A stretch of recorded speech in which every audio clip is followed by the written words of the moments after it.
toe val. Ek weet nie van jou nie, maar ek is opgewonde om vanaand in die huis van die Here te wees. Of vir die musiekspan sê dankie, is altyd lekker om saam in die bediening. Jy kan die sitplekke neem en ek is so bly om vanaand hier te wees. Kyk of vir jou langs, so sê om ek is bly jy is hier. Sjoe. Jy is so bang om iemand te sê, jy is bly is hier. Amen, halleluja, ek is so bly om hier te wees. Dankie Eugene. Halleluja. As jy my wil saamgebring, blaai gerus saam met my 1 Samuel die 18de hoofstuk toe. Gaan daar so 4 verse saam lees en ek wil graag met jou vanaand praat oor jou keuse. Ek dink is nog iets belangrik is om vanaand oor te praat is, wat is ons keuse? Nou hy sê hierso, en nadat hy gesprek met Saul beëindig het die siel van Jonathan verkleef geraak aan die siel van Dawid, en Jonathan het hom lief gekry soos sy eie siel. En Saul het hom op 'n dag geneem en hom nie na sy familie laat teruggaan nie. Toe sluit Jonathan met Dawid 'n verbond omdat hy hom lief gehad het soos sy eie siel. Daarby trek Jonathan sy mantel uit wat hy aangetrek het en gee dit aan Dawid. Ook sy klere, ja, selfs die swaard en sy boog en sy gordel. Kom ons bid saam. Vader, wat 'n wonderlike voorreg om vanaand in die huis van die Here te kan wees. Dankie dat ons kan verklaar, Here, gaan nie oor ons nie, maar dit gaan oor U. Gaan oor die grootheid, die genade, die krag en die sterkte. En ek wil vanaand bid, o Gees van God, wat alle verstand te boven gaan, dat die vanaand sal inkom en ons harte sal aanraak. Here, kom van ons toe met die liefde en die genade. Dis my gebed in die kosbare naam van Jesus. En ek dank U daarvoor. En die volk van die Here sê, Amen. Ek wil vanaand so 'n bietjie met jou praat oor wat hier gebeur. En nou ons almal ken die verhaal van Dawid en Jonathan en ons almal weet dat hierdie twee het soos 'n broederbond. Hulle het 'n verbond gesluit met mekaar wat verskriklik naby en baie heg was. En terwyl ek vanmiddag hier dan sit en dink, toe begin die Here met my te praat oor maak jou keuse reg. Jy sien dadelik dat ek gaan sit en dink dat ek myself die vraag gevra in die oogpunt van Jonathan, wat was die regte keuse? Ons het gaan kyk en ons het gesien dat Jonathan, of dat Saul het gekom en hy Dawid in die huis ingevat en hy het gesê, gaan nie terug na jou familie toe nie, jy bly nou van nou af hier. En hy het daar gebly, maar daar was iets in Saul se hart wat vir Dawid gehad het. En die Bybel sê dat Dawid en Jonathan het 'n verbond met mekaar gesluit. Want hy het gesê, ek het jou so lief soos wat ek my siel het.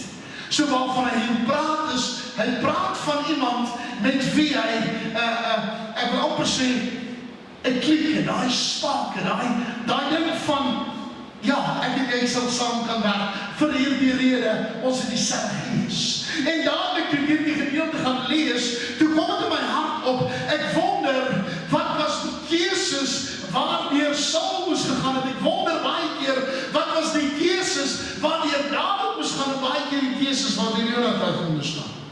Want Saul het besluit, hy gaan vir Dawid invat in sy huis in, want hy wil sy vyand naby hom hê. En nie lang daarvan af nie, toe beplan hy om vir Dawid dood te maak. Maar Jonathan het nie ingeval by sy plan nie. Jy sien, Jonathan moes hier 'n keuse maak. En dit is baie keer moeilik om 'n keuse te maak. En ek wil hê jy moet verstaan waaroor dit gaan vanaand. Want Dawid staan hier so, en Jonathan kom, en hy vat met sy mantel wat hy aangehad het, hy vat sy klere, hy vat sy swaard, en hy vat sy boog, en hy kom en hy gee dit vir Dawid. So wat hy eintlik doen is he surrenders to David. Hy sê vir hom, hy gee hom hierdie verbond, hy sê vir hom, ek gee vir jou wat ek is, ek gee vir jou wat ek het, ek gee vir jou reeds dit wat ek vanaand vir jou kan gee. En toe Saul besluit om vir Jonathan vir Dawid dood te maak, het Jonathan gegaan en hy het vir Dawid gewaarsku. En ek wil hê jy moet dit vanaand verstaan, want hier is 'n paar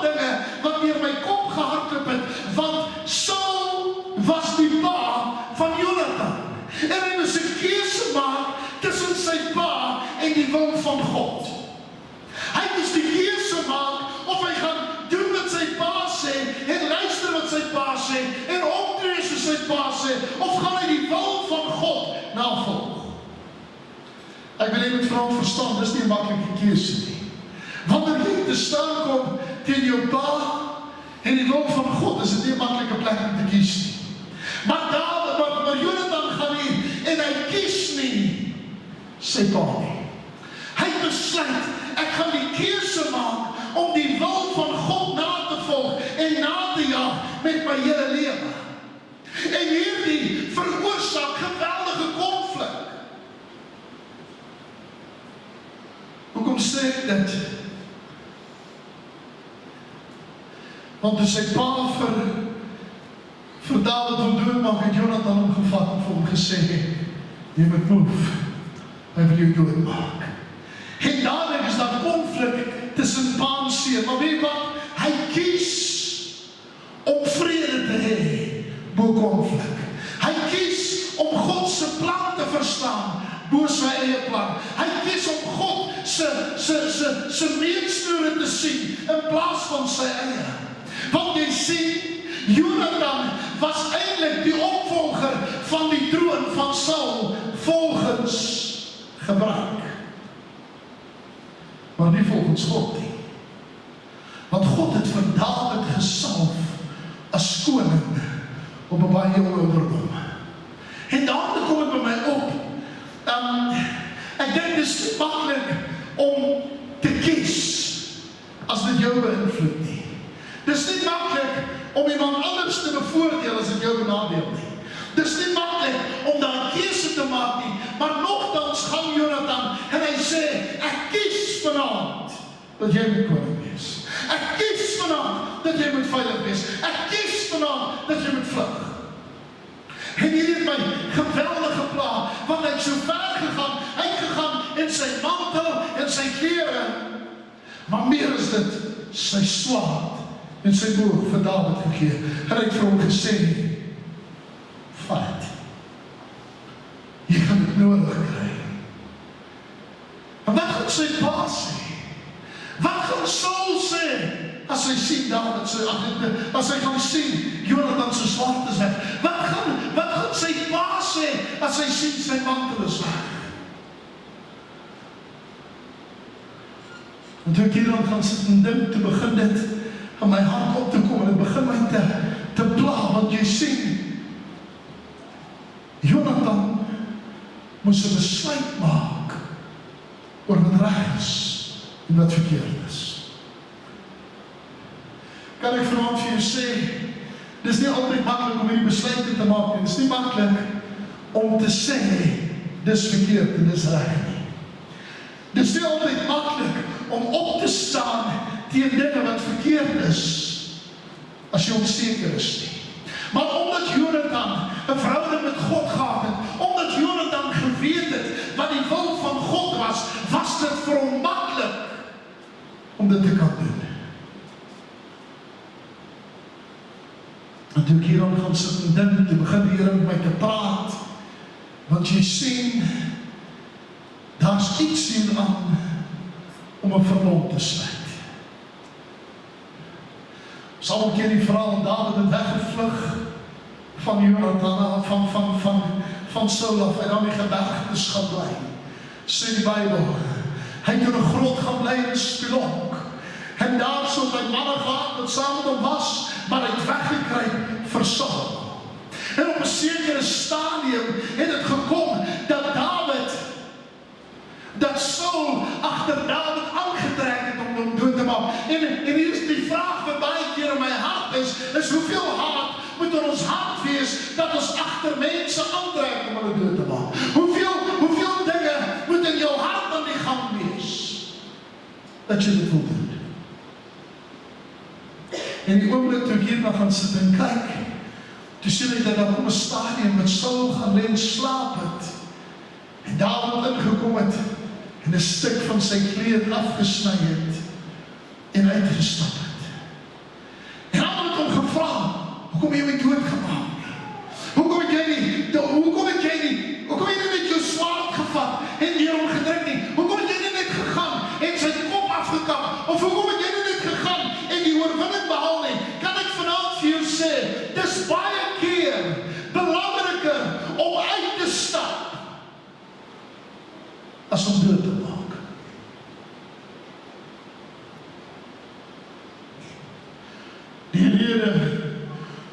nie aan Saul wou vat nie, is hy het geweet, Saul is 'n gesalfde van God.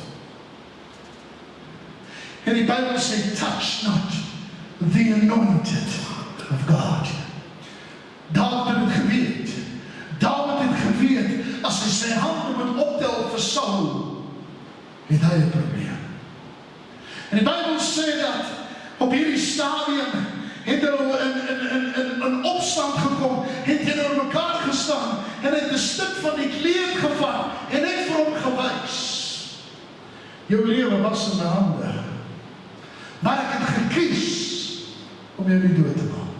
Ek het gekies om weg te stap. Ek beleef dit vanaand verstaan, en baie keer in ons lewens moet ons 'n keuse maak oor hoe ons mense gaan behandel. Ons moet baie keer die keuse maak oor hoe ons gaan optree, oor wat ons gaan doen. En weet wat, ek wil vanaand vir jou sê, ek hoop en bid, ek regtig, dis my gebed, dat jy vanaand sal kies om te doen wat God wil hê met jou.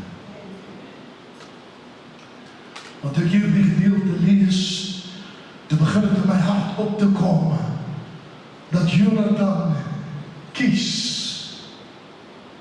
God se wil bo sy eie eer en sy eie belang. Kan ek het vanaand vir jou sê, as ons vanaand in 'n posisie kom waar jy kan die rykste man wees of wat ook al, of jy kan God najag, is dit 'n moeilike keuse om te maak. Dit is nogal moeilik om te kies tussen jou koningskap en God. Dis moeilik om te kies tussen dit, maar omdat Jonathan geweet het wat God se wil en God se plan was, het hy gekies om God te volg. Saul was ongelukkig nie dieselfde nie. Hy het die heks van Endor gaan besoek, en toe hy by die heks van Endor kom, sê die Bybel dat hy nie geweet in die gees van God om verlaat het nie. Nou ons almal ken die verhaal, Jonathan is dood, en Saul het toe gesterf van die swaard van een van die ouens, en weer was die amazingste van ons, die ou kom by Dawid, en hy sê vir Dawid, ek het jou vyand doodgemaak, ek het Saul namens jou doodgemaak, jy wou dit nie doen nie, maar ek het dit gedoen, en weet wat doen Saul, wat doen Dawid, hy maak daar die ou dood, want wat is sy woorde, touch not the anointed of God. Al het die gees van God vir Saul verraad, het hy geweet, God het hier die man gesalf, en jy kan nie die salwing van God wegneem nie.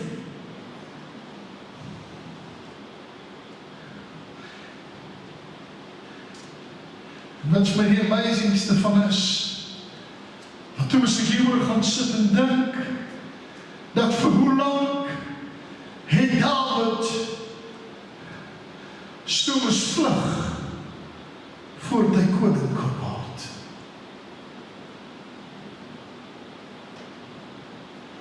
En hier het my begin pla, ek wil begin klaarmaak, want jy sien, toe ek hieroor gaan sit en dink, toe begin het in my hart op te kom, ek wonder hoeveel van ons sal die regte besluit maak as jy moet kies tussen jouself en die wil van God. Tussen jou roem en jou aansien en jou eer of die wil van God. Tussen jou familie, wat jou pa sê, wat jou vriende sê, of die wil van God.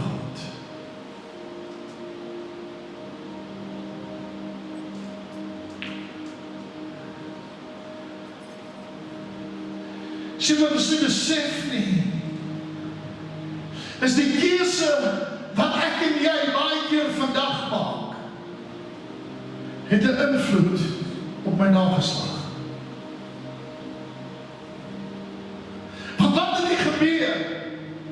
As jy 2 Samuel gaan lees, dan gaan jy sien, toe Dawid koning is, toe vra hy hierdie vraag, is daar iemand uit die geslag van Jonathan aan wie ek guns kan bewys?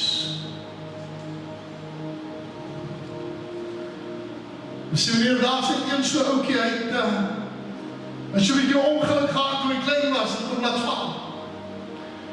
En sy been is gebreklik, ek kan nie loop nie. Hy bly na 'n kamertjie, daar een kant, dat het hom uitgeskuif. Want weet wat, hy is nie goed genoeg nie. Is iemand wat deur almal verwerp is, meneer, wat wil jy maak? Sê hy vra wat is sy naam, hy sê sy naam is Mephibosheth. Hy sê ek wil hê vir Mephibosheth na my huis te bring, want hy gaan nooit weer alleen wees nie.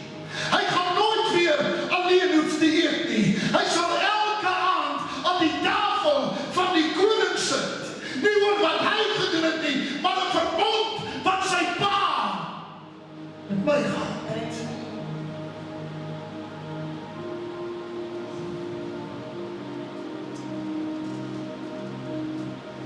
Ek sê jy moet dit vanaand verstaan, want as jy verbond het met God, dan is daar plek aan sy tafel. Miskien het jou pa die Here gedien, en hy het saam met God gewandel, en jy is elke een wat uitgedruk is, wat ook voel, jy is nie goed genoeg nie, kan ek vanaand vir jou sê, daar is plek aan die tafel van die koning vir hulle wat verwerp is. Jy het my verskriklik gedink,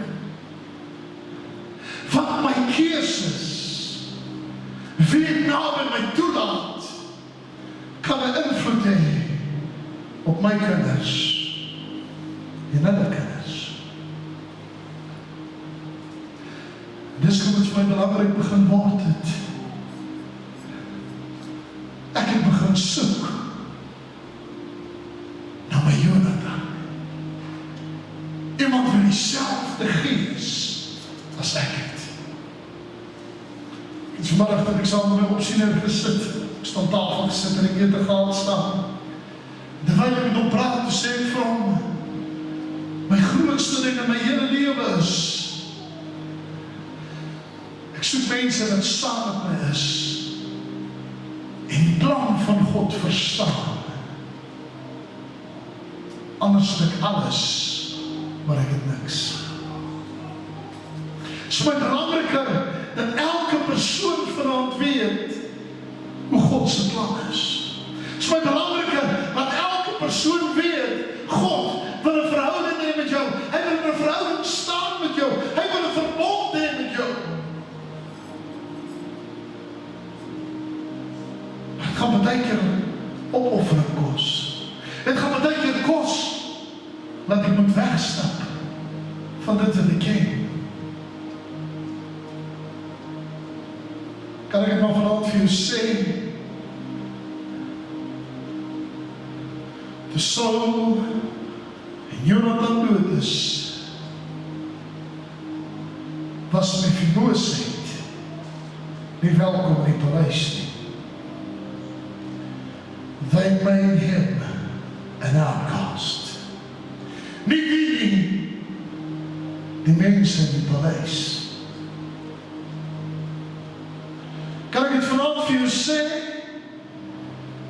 dis baie keer die mense om ons, wat ons is eerste maak.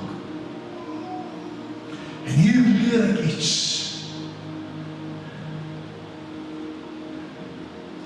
van sy pa, het 'n verhouding gehad met die nuwe koning. Sy pa het sy swaard en sy boog gegee, en sy kleed en sy mantel. En weet wat was die opdrag? Sy opdrag was, dat Mephibosheth hier kom bly. Hy sê in al die lande, alles wat sy pa besit het, gee dit hom terug.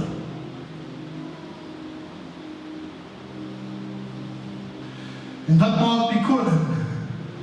Dieselfde ouens wat hom in die kamer gaan indruk het, vat hulle en sê, gaan julle en bewerk die grond en laat daar 'n wins kom. En die wins is nie julle se nie, dis syne.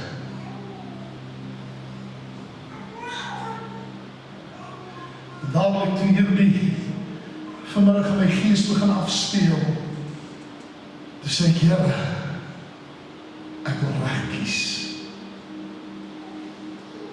Ek wil nie kies vir hier en nou nie.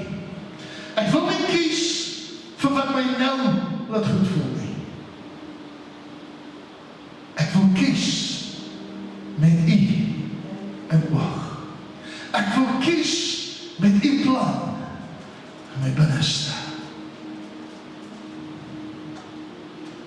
Jonathan kon die koning word. Hy sou nie lang gebly het nie, want God sou hom uitgehaal het. Maar Jonathan het God gekies. En God het Jonathan geëer.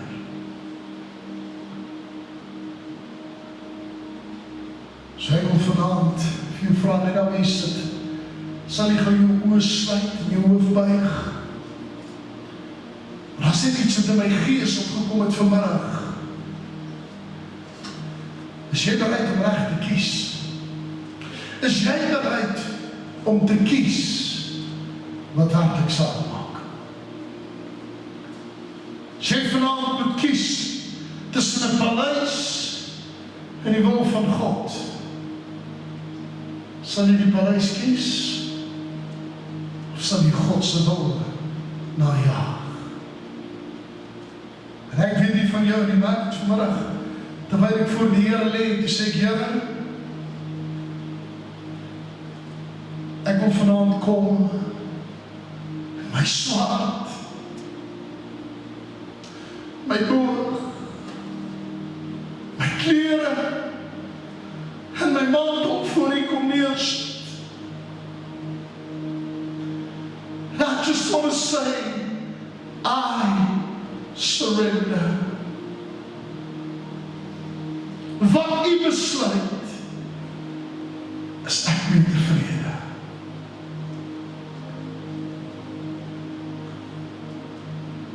As jy vanaand hier sit en sê, Here, ek wil vanaand my mantel, my klere, my swaard, my boog en my gordel voor U kom neersit.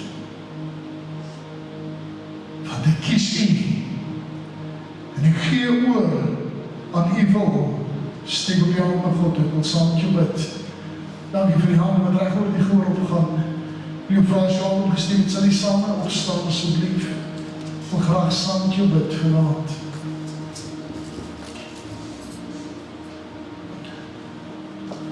Onze Vader,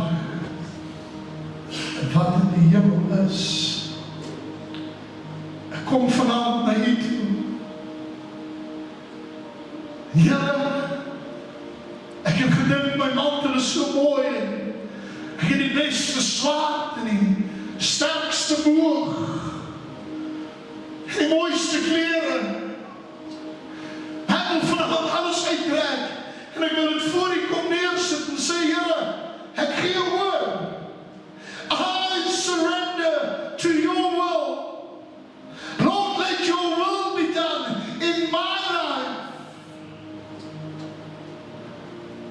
And not my will. Here, ek wil vanavond kom.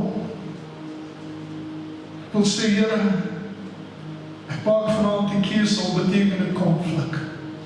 Ek maak vanavond die keuse, al beteken dit, ek gaan nie kry wat almal gedink het ek gaan kry nie.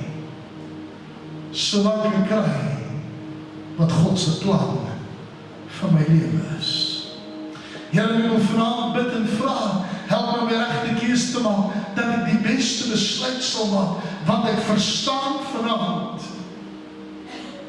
Ek kies nie vanavond net vir my nie, maar ek kies vir my kinders, en vir my kleinkinders. Here, val ons vanavond toe, met die liefde en die genade.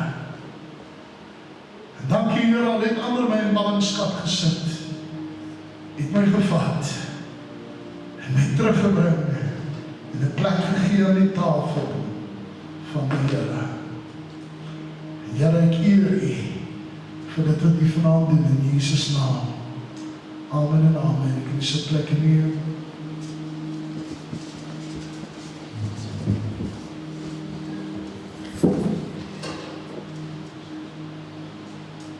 Ek wil 'n laaste gedagte met jou deel.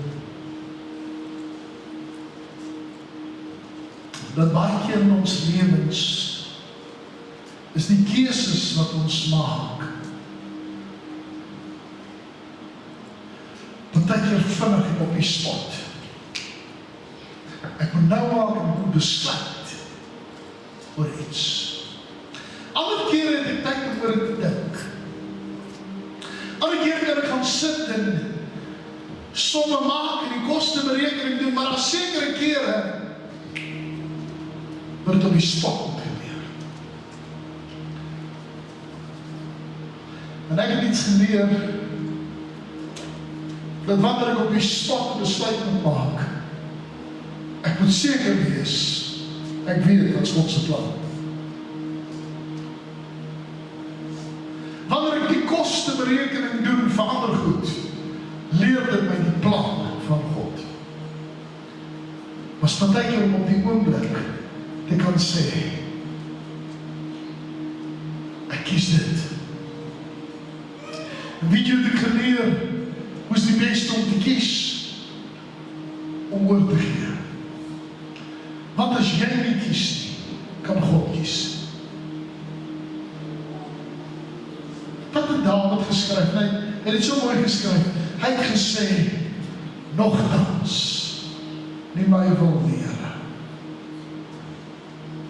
maar dat U wil in my lewe geskied. Dit is amazing. Net aan te dink, God het 'n plan met elkeen van ons. Amen. Daar sê baie dankie pastoor, julle kan saam met ons asseblief opstaan vir 'n laaste lied, die broers wat ons gedaan vir die offer.